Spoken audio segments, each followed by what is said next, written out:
ഗുരുവായൂരിൽ അന്ന് ഒരു വിശേഷപ്പെട്ട പുലർച്ചെയായിരുന്നു.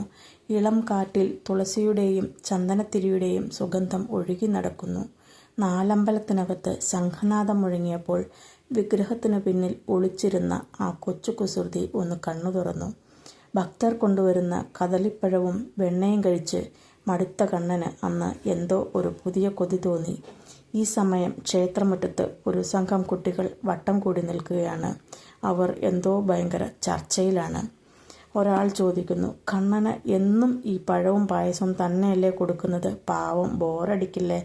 വേറൊരാൾ പറഞ്ഞു, നമുക്കിഷ്ടം ഉള്ളത് കണ്ണനും ഇഷ്ടമാവില്ലേ? അങ്ങനെയാണ് ആ തീരുമാനം ഉണ്ടായത്. അവർ കരുതി വച്ചിരുന്ന ചില്ലറത്തുട്ടുകൾ വെച്ച് വലിയൊരു ജെംസ് പാക്കറ്റ് വാങ്ങി. മഴവിൽ നിറങ്ങൾ തിളങ്ങുന്ന ആ മിഠായിപ്പൊതി ഭക്തിയോടെ അവർ മേൽശാന്തിയുടെ കയ്യിൽ ഏൽപ്പിച്ചു.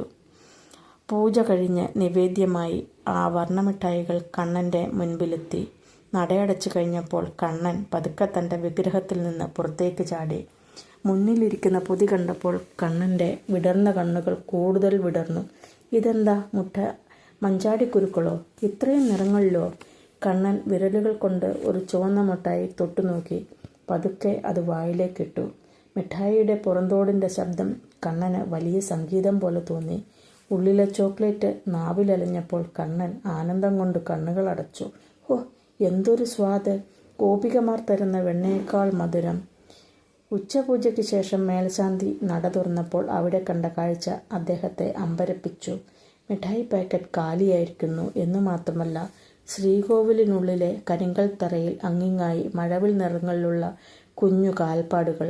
വിഗ്രഹത്തിന് ചുണ്ടിലാകട്ടെ ഒരു നീല മിഠായിയുടെ കറയും.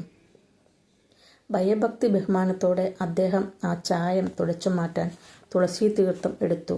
പക്ഷേ എത്ര തുടച്ചിട്ടും ആ നീല നിറം മാറുന്നില്ല. പകരം ആ നിറം ഒരു പുഞ്ചിരി പോലെ വിഗ്രഹത്തിൽ പടരുകയാണ് ചെയ്തത്. മേൽശാന്തി നടപ്പുരയിലേക്ക് വന്നു. അദ്ദേഹം ആ കുട്ടികളെ അടുത്തേക്ക് വിളിച്ചു.